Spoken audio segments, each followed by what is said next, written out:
What if the most important day of your life, the day you bring your child into the world, was the exact moment you discovered your entire marriage was a lie? For Isadora Vance Blackwood, the sterile white walls of a Lenox Hill Hospital birthing suite became a prison of betrayal. While she endured the agony of labor, her billionaire husband, Damian Blackwood, wasn't on an urgent business trip. He was sunning himself on a private island with his mistress. But this isn't just a story of infidelity.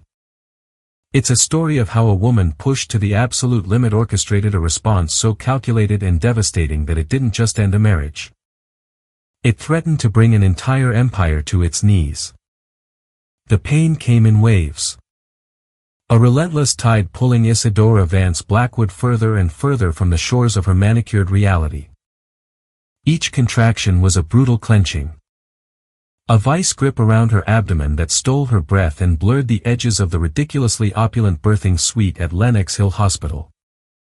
It was a room designed to look less like a hospital and more like a suite at the Carlisle Hotel.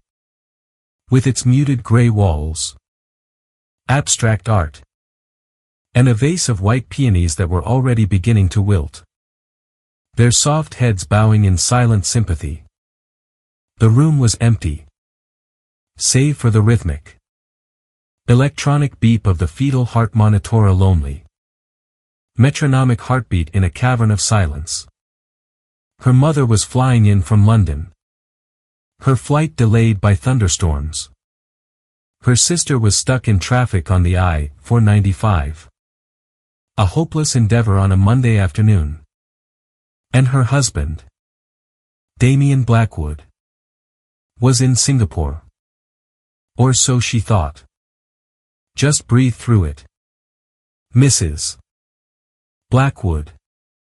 The nurse, a kind woman named Maria with tired eyes, had said an hour ago. Your husband will be here before you know it. He'll be on the first jet back. Isadora had nodded, clinging to that promise like a rosary. Damian was decisive. Damian was a problem solver. A multi-billionaire who treated global logistics like a personal game of chess.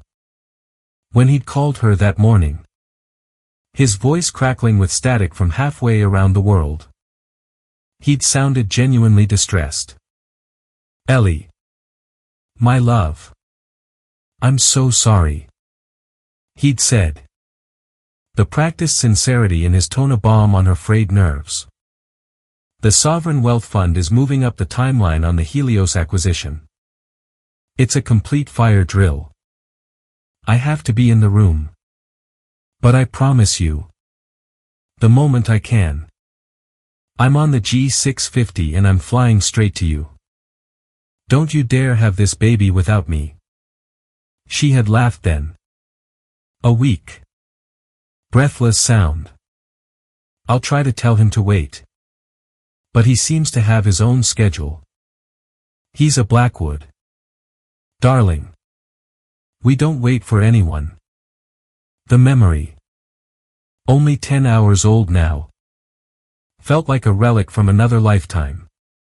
The pain was sharpening, focusing into a single blinding point of agony. She squeezed the cool metal of the bed rail, her knuckles white. Where was he? Singapore was a 16-hour flight. Even if he'd left the second he hung up, he'd still be hours away. The thought sent a fresh spike of panic, more piercing than the contraction, through her heart. She was going to do this alone. She fumbled for her phone on the bedside table, her fingers trembling. Her thumb hovered over his contact photo, Damian. Tanned and impossibly handsome, smiling at her from the deck of their yacht in Portofino last summer. A perfect smile. A perfect life. Before she could press the call button, a notification banner unfurled at the top of her screen. It was from page 6. A gossip alert she'd forgotten to disable. Her fingers slipped and the link opened. The world stopped. The beeping of the monitor faded into a distant hum. The pain in her belly was eclipsed by a cataclysmic shattering in her chest. It wasn't a picture of Damien in a sterile Singapore boardroom. It was Damien on a beach of impossible white sand lapped by water of an unreal turquoise. He was laughing. His head thrown back. Sunlight glinting off the Patek Philippe watch she bought him for their 3rd anniversary. His arm was wrapped tightly around a woman. A woman who was most definitely not Isadora. Sable Du Bois. A socialite model turned influencer with a surgically perfected face and a reputation for attaching herself to the highest bidder. She was wearing a barely there bikini. Her bronzed body pressed against Damien's. In his other hand, he held a bottle of champagne. The condensation trickling down the dark green glass. The caption. Dripping with snark. Read, while heiress wife Isadora gets ready to pop in NYC. Tech titan Damien Blackwood closes a different kind of deal in the Maldives with model Sable Du Bois. Sources say it's a working vacation. Sure looks like hard work to us. The Maldives. Not Singapore. The lie was so blatant. So audacious. It was almost brilliant. He hadn't even bothered to construct a plausible cover story. He had simply counted on her being too pregnant. Too trusting. Too insulated within their gilded cage to ever find out. He had underestimated her. Everyone always underestimated her. Another contraction ripped through her. More savage than any before it. She cried out. A raw, wounded sound that was half physical pain. Half existential agony. The phone slipped from her grasp and clattered to the polished floor. The image of Damien and Sable smiling under the Maldivian sun was the last thing she saw before her world dissolved into a white-hot supernova of pain and betrayal. A nurse rushed in. Mrs. Blackwood? Isadora. Is it time? Isadora stared straight ahead. Her eyes fixed on the wilting peonies. The soft, delicate woman who had checked into this suite that morning was gone. In her place, something new was being forged in the crucible of this ultimate betrayal. A core of steel was hardening around her heart. Yes, Isadora said. Her voice eerily calm. A quiet prelude to a storm. It's time. She took a deep, shuddering breath. He wasn't just going to miss the birth of his son. He was going to miss the birth of the woman who would dismantle his world. Piece by gilded piece. The hours that followed were a surreal blur. A waking nightmare painted in strokes of clinical white and blood-red agony. Isadora's world shrank to the four walls of the delivery room, the kindly face of Maria the nurse. The stern but competent features of Dr. Anna Sharma. The relentless, rhythmic wave of contractions. These were the new anchors of her reality. The old ones had been vaporized by a single paparazzi photograph. As the Pitocin drip fed into her vein, intensifying the labor her body had tried to start on its own, her mind became a battleground. Every surge of pain was intertwined with a flash of memory. A ghost of the life she thought she had. A contraction. A wave of fire cresting. And she saw Damien on one knee on the rain-slicked cobblestones of a private courtyard in Paris. The diamond on the ring in the velvet box outshining the streetlights. He had quoted poetry. Actual poetry. And she, a former art historian who had given up a promising career at the Met for him, had melted. I will always protect you, Ellie. He had vowed. You and our future family. You'll never have to worry about a single thing. Push. Isadora. Push. You're doing wonderfully. Dar. Sharma's voice cut through the haze. Isadora bore down. A guttural scream tearing from her throat. It wasn't just the pain of childbirth. It was the pain of 1,000 tiny cuts. 1,000,000 casual deceptions she now saw with horrifying clarity. The late nights at the office. The last-minute trips to Hong Kong. The burner phone he claimed was for ultra-secure business that he guarded so jealously. It was all there. A tapestry of deceit. She had been too blind. Too comfortable. Too in love to see. Another contraction. She was on the floor of what would be the nursery in their sprawling Fifth Avenue triplex. Surrounded by paint swatches and fabric samples. Damien had walked in. Kicked off his $1,000 loafers. And pulled her into his lap amidst the chaos. Gray clouds or soft linen for the walls? She had asked. Holding up 2 chips. He had kissed her temple. Whatever makes you happy. My love. Just build us a perfect nest. You're so good at that. You make everything beautiful. He had made her feel like the architect of their happiness. When all along, she was just the unpaid, uncredited interior decorator of a beautiful lie. I can see the head. One more big push. Isadora. Give me everything you've got. She summoned a strength she didn't know she possessed. It came from a deep, primal well of fury that was now churning within her. The fury of a woman scorned. Yes. But more than that, the fury of a woman who had been made a fool of. The fury of a mother whose child was being born into a foundation of lies. This final push wasn't for Damien.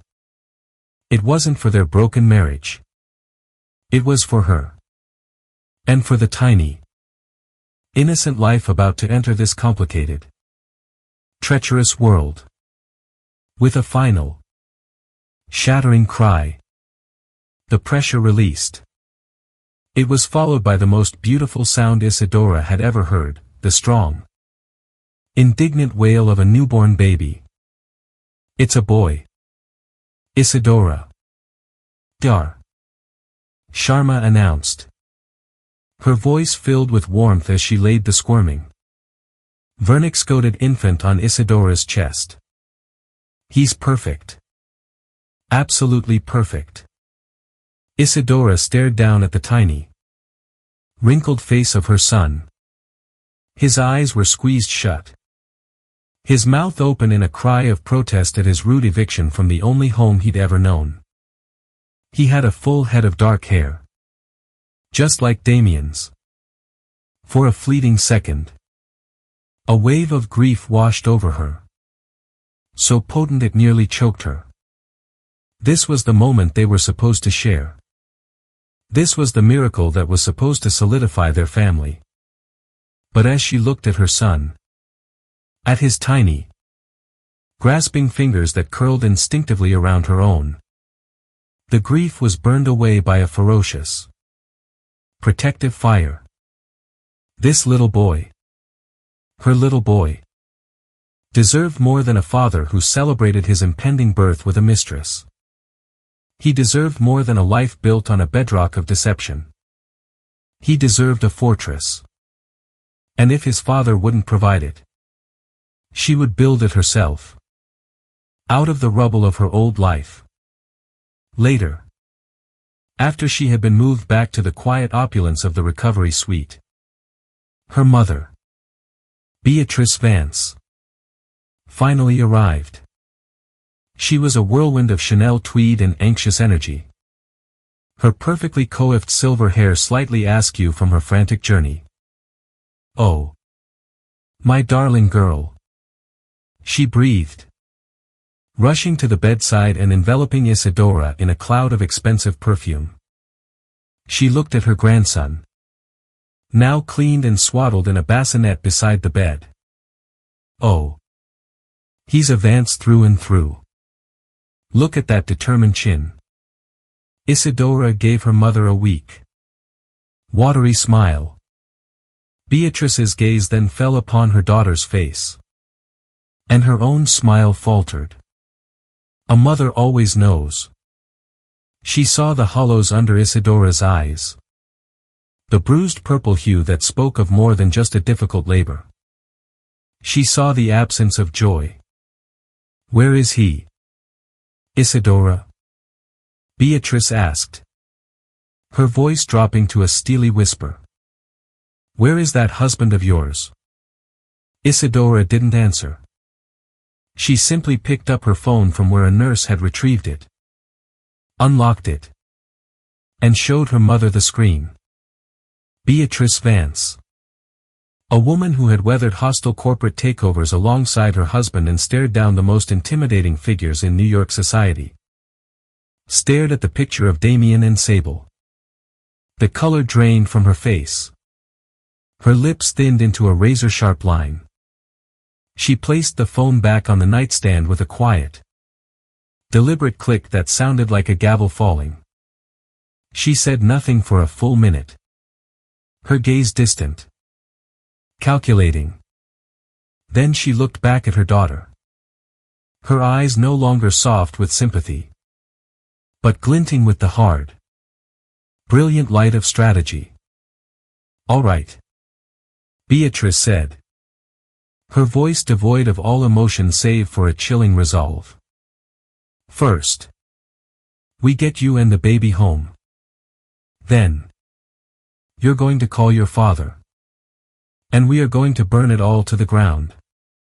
2 days later, Isadora left the hospital. She did not go home to the Fifth Avenue triplex, a 3-story monument to her shattered dreams. The thought of sleeping in their bed, of walking through the nursery she had so lovingly designed for a life that would never exist, was physically repulsive.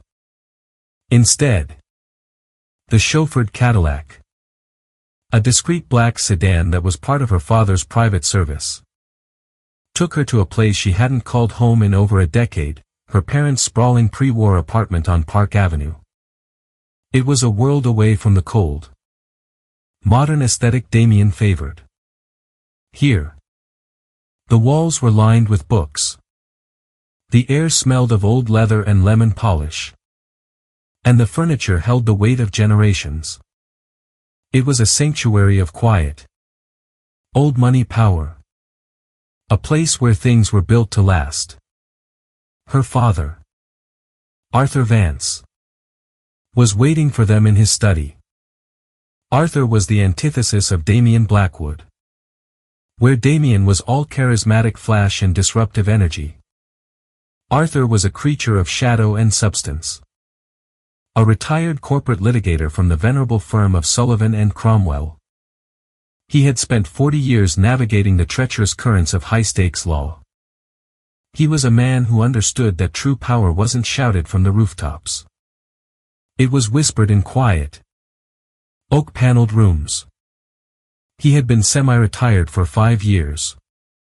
But his mind, Isadora knew, had lost none of its razor sharpness. He stood as she entered. Her son now named Arthur Jr. A small act of rebellion she had claimed for herself sleeping soundly in her arms. Her father didn't rush to her. Didn't offer platitudes. He simply looked at her. His pale blue eyes taking in her exhaustion and the new, hard set of her jaw. He then looked at the baby. And a flicker of something deeply tender crossed his features before being banked away. Welcome home, Isadora, he said. His voice a calm baritone. He gestured to one of the worn leather armchairs opposite his mahogany desk. Beatrice told me everything. Let's talk. For the next hour. With her mother guarding the door and her son sleeping peacefully in a bassinet her father had retrieved from the attic, Isadora laid out the story. She spoke with a detached clarity that surprised even herself. She recounted Damien's lies. The discovery. The lonely birth. She didn't cry. The time for tears was over. This was a war council. When she finished, Arthur leaned back in his chair, making a steeple with his long, elegant fingers. He was silent for a long time. The only sound in the room the gentle ticking of a grandfather clock in the corner. The prenuptial agreement is ironclad. He finally said. His voice thoughtful. Damien's lawyers made sure of that. You'll get a one-time settlement of $20 million. Plus the deed to the Hamptons house and $5 million in a trust for the child. Generous by any standard. But it's a pittance compared to his actual worth. It's designed to let you live comfortably. But quietly. It's designed to make you go away. I don't want to go away. Father. Isadora said. Her voice low and intense. I don't want his settlement. I don't want his house. I want to hurt him. I want him to feel even a fraction of the humiliation he's put me through. He built an empire on the idea that he's 10 steps ahead of everyone. He thinks I'm a decoration. I want to prove him wrong. A slow, reptilian smile touched Arthur Vance's lips. It was a smile Isadora had seen him use only a few times in her life. Usually right before he completely dismantled an opponent's case in court. Good. He said. That's the Vance blood talking. Anger is a potent fuel. But it's useless without a roadmap. We will not be emotional. We will be precise. We will be surgical. He swiveled in his chair and turned to a small, unassuming safe built into the wall behind a framed print of Dutch merchant ships. He spun the dial, opened it, and retrieved a single thick document bound in dark blue leather. He placed it on the desk between them. Do you remember this? He asked. Isadora leaned forward. The gold leaf lettering on the cover read, The Blackwood Vance Foundation, Charter and Bylaws. She remembered it vaguely. It was a charitable foundation Damien had established 2 years ago. A vanity project designed to generate good press and provide hefty tax write-offs. He had insisted on making Isadora the chairperson and a primary signatory on all accounts. It was a classic Damien move, a grand gesture that gave her the illusion of power and responsibility while keeping her occupied and away from his actual business. He would occasionally tell her to sign a check for a gala sponsorship or a donation to a museum. And she had done so dutifully and without much thought. It was for appearances. Isadora said. A hint of the old bitterness creeping in. A way to keep me busy. Precisely. Arthur said. Flipping the document open to a specific page marked with a tab. He saw it as a bauble. A shiny toy to distract his pretty wife. But Damien, for all his genius in acquisitions, is arrogant. He's sloppy with details he considers beneath him. And he underestimated not only you, but me. I reviewed this charter before you signed it. He slid the document across the desk. His finger rested on a single paragraph in a dense section titled, Asset Management and Voting Rights. Isadora read it. Then she read it again. Her heart beginning to pound a heavy, rhythmic drum against her ribs. The language was dense. Legalistic. Almost impenetrable. But the meaning, as her father began to explain it, was as clear and as devastating as a sniper's bullet. To fund the foundation, Damien hadn't just allocated cash. To avoid a massive capital gains tax event, he had transferred a significant, non-controlling block of shares from one of his subsidiary companies into the foundation's holding account. The company was called Helios Innovations. Helios. Isadora whispered the name. A jolt sending through her. That's the company he's supposedly in Singapore for. The one with the sovereign wealth fund. The very same. Arthur confirmed. His eyes gleaming. It's his crown jewel. A next-generation satellite communications company that Blackwood Holdings is about to take private in a multi-billion-dollar deal. The foundation holds a 7% stake. Not enough to control the company. Of course. But, he let the word hang in the air. But what? Isadora pressed. Leaning forward so intensely she could feel the pull of her stitches. But. Her father continued. His voice dropping to a conspiratorial whisper. According to this clause. Which I may have helped his junior lawyers draft over a very long lunch. In the event of a takeover vote. The chairperson of the foundation, that would be you. My dear, has the right to exercise the voting rights of those shares in person at the final shareholders meeting. It was positioned as a way to ensure the foundation's philanthropic interests were always represented. A feel-good clause. Damien signed it without a second thought. Isadora stared at him. The pieces clicking into place. The sheer, beautiful audacity of the plan dawning on her. The final shareholders meeting. She breathed. To approve the acquisition. Is scheduled for Friday. In 3 days. Damien. I imagine.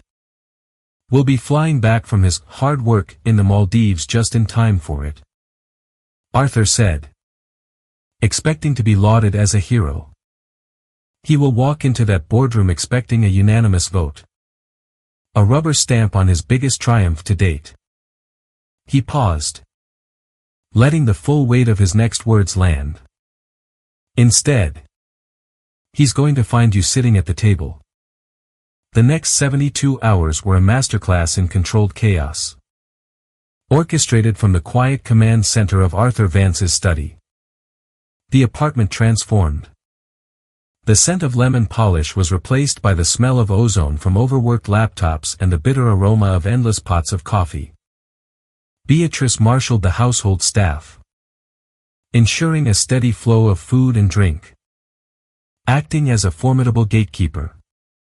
And most importantly, overseeing the care of baby Arthur. Insulating him from the storm his mother was about to unleash. Isadora. Fueled by a mixture of caffeine, adrenaline, and righteous fury, underwent a stunning transformation. The exhaustion and pallor of childbirth were burned away by a cold, sharp-edged focus. She devoured every document her father and his hand-picked team of legal sharks put in front of her. They weren't the swaggering, high-priced lawyers from Damien's world. They were older, quieter men and women who, like her father, had retired from the top of their fields but still relished the intellectual combat of high-stakes corporate warfare. They convened not in a flashy boardroom, but around Arthur's heavy mahogany desk. There was Constance Wu, a forensic accountant who could make a balance sheet sing like a canary, and Ben Carter, a wiry, intense securities lawyer who knew SEC regulations the way a priest knew scripture. The play is audacious, but it's clean, Ben Carter confirmed on Wednesday, peering over his spectacles at the Helios Charter. The language is unambiguous. As chairperson of the Blackwood Vance Foundation, Isadora has the absolute right to be present and to vote the Foundation's 7,350,000 shares. Damien can't block her. He can't send a proxy. She is the proxy. And the timing is a gift from the heavens. Constance Wu added, tapping a perfectly manicured nail on a stack of financial printouts. This deal to take Helios private is leveraged to the absolute hilt. Damien's holding company is borrowing against the projected future value of the privatized entity. The linchpin of the entire deal is securing over 90% of shareholder approval to trigger a squeeze-out of any remaining minority shareholders. Anything less, and the financing gets complicated. The interest rates could be renegotiated. The whole house of cards gets shaky. Isadora listened, absorbing every word. She was no longer just a grieving wife. She was a student of war. She learned about leveraged buyouts, shareholder resolutions, and poison pills. The world of Financia world she had always found opaque and boring. A world Damien had deliberately excluded her from was now revealing itself to be a battlefield. And she was about to march onto it. Meanwhile, Damien's communications were a study in oblivious arrogance. He had called once on Tuesday evening, his voice still thick with the languor of his vacation. "Ellie. My love. How are you feeling? I'm so sorry. This thing is dragging on longer than I expected. The time difference is a killer. Did I miss anything?" The casualness of the question "did I miss anything?" was like a splash of gasoline on the fire in her soul. She had steeled herself for this call, rehearsing her lines with her father. She kept her voice deliberately flat. Tired. The baby came.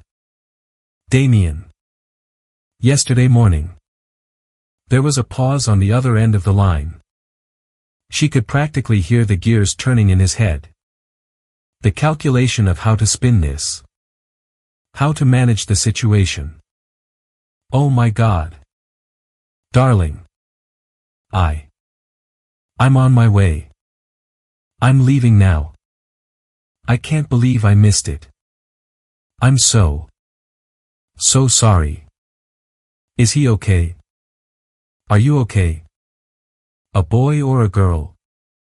A boy, she said, the word tasting like ash. We're fine. We're at my parents' place. Your parents? Why not at home? A flicker of annoyance in his voice. He liked to control the environment. Their home. Her parents' territory was not his. It was just easier, she said, her voice betraying nothing. I was tired. Don't worry, Damien. Just focus on your deal. We'll be here when you get back. I'll be there for the meeting on Friday. I promise, he said, his relief palpable. He had bought her story. He thought her subdued tone was just postpartum exhaustion. He still saw her as the docile, accommodating wife. I'll come straight from the airport to see you and my son. I'll make this up to you, Ellie. I'll buy you a new diamond necklace. A big one. She had hung up the phone, her hand steady. A diamond necklace. He thought he could fix a betrayal of this magnitude with a piece of jewelry. The insult was so profound it was almost laughable. On Thursday, the day before the meeting, Arthur made a single, crucial phone call. He dialed a number from memory. A contact from his long and storied past. He spoke for less than 5 minutes. His language cryptic and concise. He mentioned no names. Only a company. A shareholder meeting. And a potential interesting development. Who was that? Isadora asked when he hung up. An old friend, Arthur said with a faint smile. He's now a senior editor at the Wall Street Journal. I merely suggested it might be worth his while to have a reporter and a photographer positioned outside the Blackwood Holdings headquarters tomorrow morning. Just in case. That evening, Isadora did not sleep. She sat by the window of her childhood bedroom, looking out over the glittering lights of Park Avenue. In the bassinet beside her, baby Arthur slept, his chest rising and falling in a steady, peaceful rhythm. He was the calm at the eye of the hurricane she was about to become. She thought about the woman she had been just 1 week ago, worrying about paint colors and floral arrangements. She felt a strange pity for her. For her innocence. For her naive belief in the fairy tale Damien had so carefully constructed. That woman was gone forever. Tomorrow, she would wear armor. Not of steel, but of Tom Ford. She would wield a weapon. Not of iron, but of a single, overlooked clause in a document. She was not the damsel in the tower. She was the dragon. And she was about to show Damien Blackwood what happens when you try to steal a dragon's treasure. Friday morning arrived with the kind of sharp, crystalline clarity that felt like a divine proclamation. The sky over Manhattan was a brilliant, achingly beautiful shade of blue, a perfect day for an execution. In the quiet of her childhood bedroom, Isadora stood before a full-length mirror, not recognizing the woman who stared back. This was a stranger forged in betrayal's crucible. The soft, flowing fabrics of her previous life had been banished, replaced by the severe, architectural lines of a black Tom Ford pantsuit. It was armor. Each element of her appearance was a calculated act of war. Her hair, usually worn in a gentle, accommodating wave, was pulled back into a sleek, merciless chignon at the nape of her neck, exposing the determined line of her jaw. Her makeup was a mask of serene neutrality, applied with the precision of a surgeon, designed to reveal nothing. The only piece of jewelry she wore was her simple gold wedding band, a final, exquisitely ironic twist of the knife before she pulled it out for good. She looked less like a new mother and more like a wartime consigliere about to sit down with a rival family. Before she left, she paused by the bassinet where baby Arthur slept, his tiny chest rising and falling in the steady rhythm of innocence. She brushed a feather-like kiss on his forehead. A silent vow. This is for you. So you never have to live in a house built on lies. Her father was waiting for her in the hall. He didn't offer empty reassurances. He simply observed her transformation. A flicker of fierce pride in his pale blue eyes. He held out a slim black leather portfolio. Everything you need is in here, he said, his voice a calm baritone. The Foundation Charter. A summary of the key clauses highlighted by Ben. And Constance's analysis of the deal's financial vulnerabilities. But you won't need them. You know this case cold, Isadora. Just remember who you are. Not the woman he married. The woman you were born to be. What if he tries to stop me? Physically? She asked. The question clinical. Devoid of fear. He can't, Arthur said. A chilling finality in his tone. Security has been alerted by the board secretary of your attendance. As is your legal right. He will have no grounds to remove you. He will be trapped in that room with you. The only thing he can do is react. And knowing Damien, he will not react well. Let him. Let the world see the tyrant behind the titan. As her chauffeured Cadillac slid to a silent stop outside the gleaming, monolithic tower of Blackwood Holdings, she saw the first fruit of her father's phone call. A reporter she recognized from the Wall Street Journal and a photographer with a long-lensed camera were lingering near the entrance. Their casual posture a perfect disguise for their predatory intent. A silent promise of the public humiliation to come. Walking through the lobby was like parting the Red Sea. The cavernous space, usually buzzing with the arrogant energy of Damien's empire, fell into a stunned, spreading silence. The familiar faces of his employees, people who had always greeted her with fawning, dismissive smiles at holiday parties, now stared with slack-jawed astonishment. Whispers erupted in her wake, like sparks from a fire. She felt their eyes on her back, their phones being discreetly pulled from pockets. She ignored them all, her gaze fixed, her pace unwavering. She was a ghost walking into the heart of the machine. And the machine was beginning to short-circuit. She rode the express elevator to the 60th floor. Alone. The ascent swift and silent. It was the last moment of peace. A final breath before the plunge. Her heart was not fluttering with nerves, but beating with a cold, heavy, purposeful rhythm. A war drum.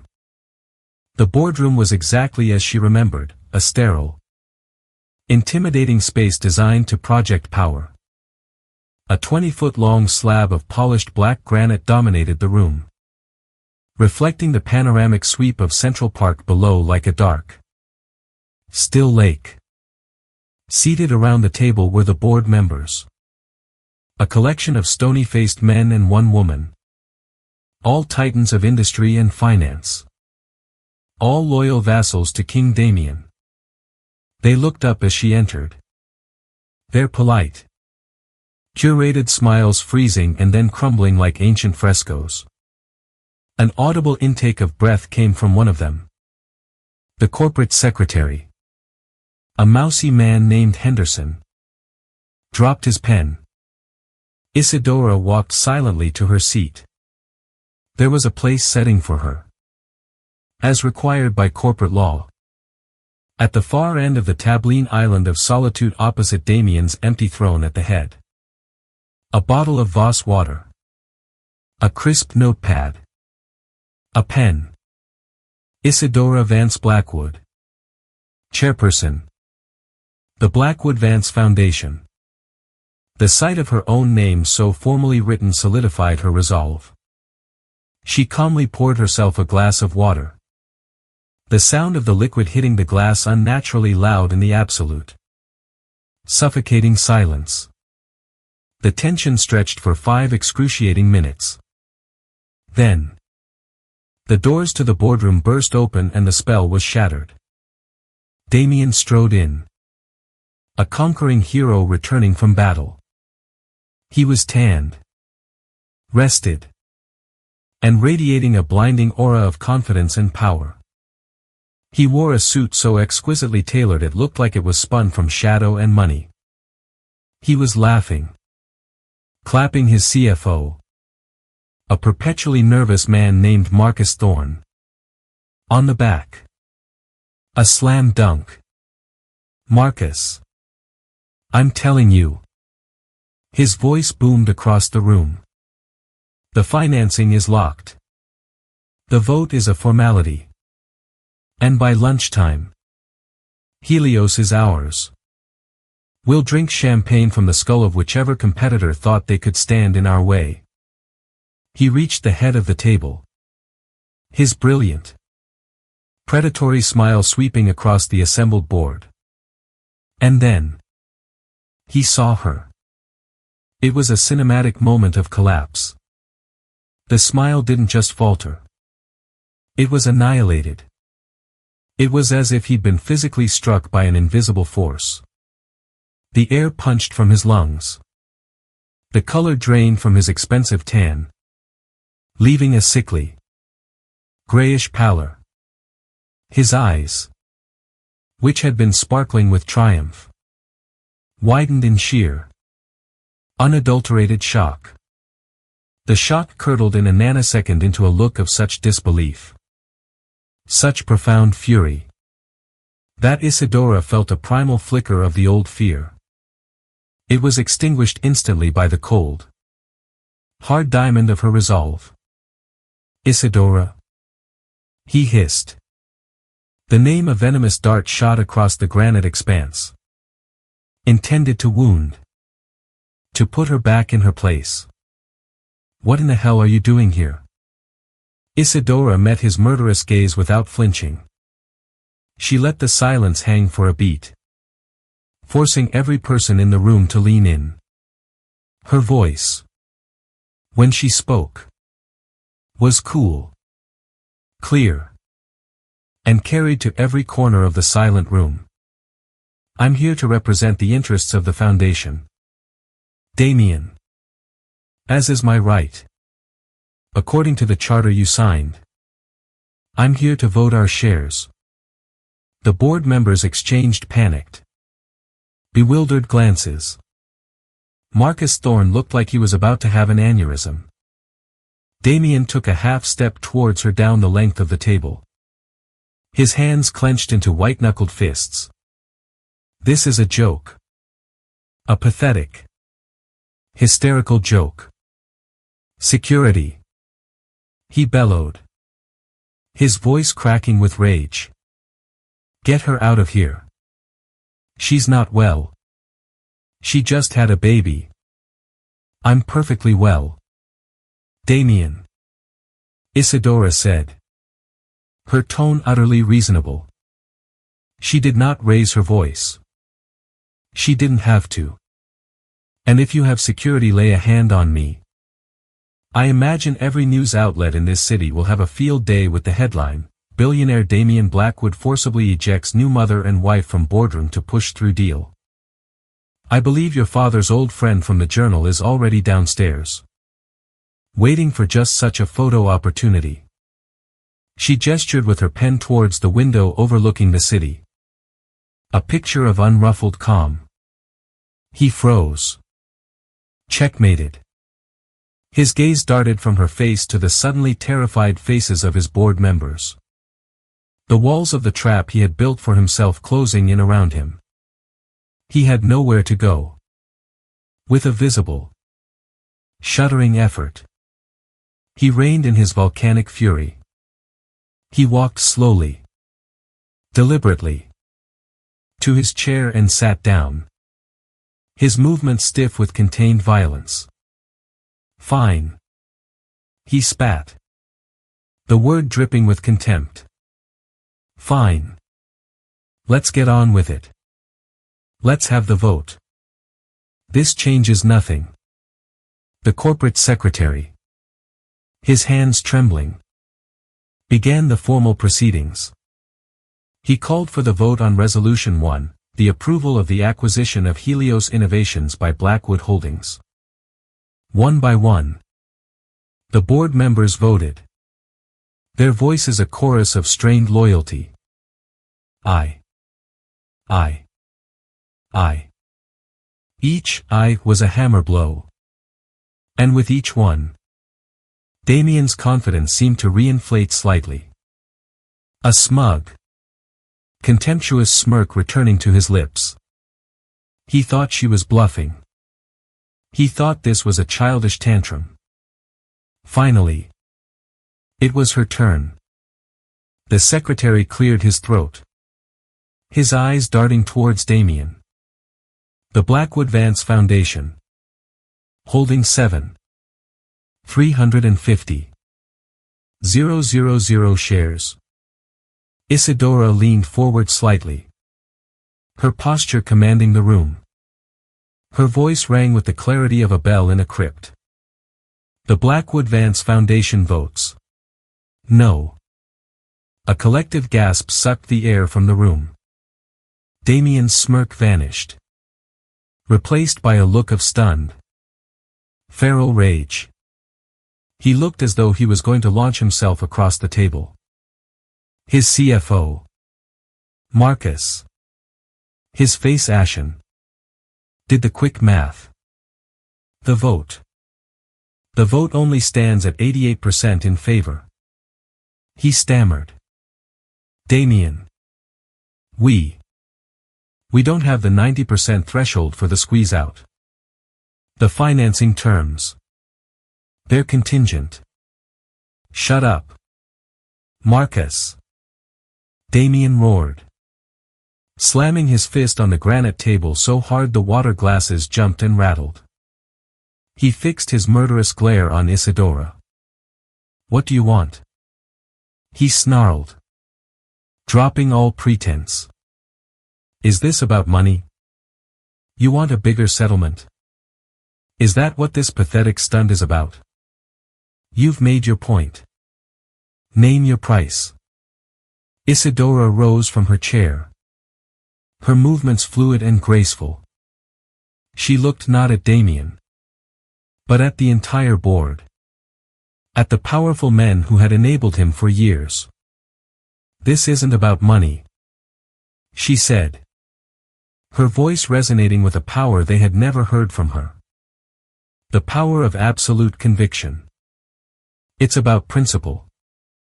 This deal, as it stands, is leveraged with a reckless disregard for risk that is not in the best interest of the foundation I represent.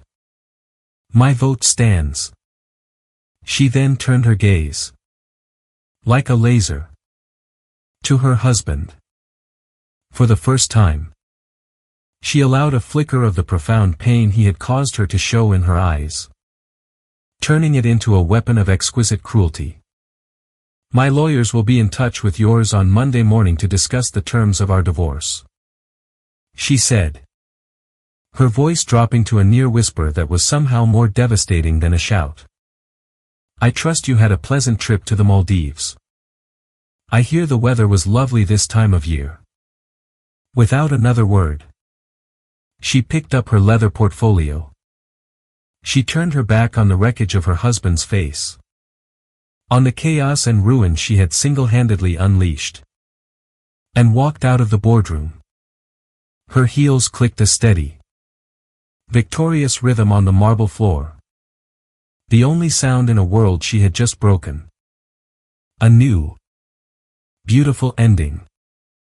5 years later, the grand ballroom of the New York Public Library was aglow. Not for a corporate conquest, but for the annual Vance Sterling Foundation Gala. At the podium, bathed in a warm spotlight, stood Isadora Vance.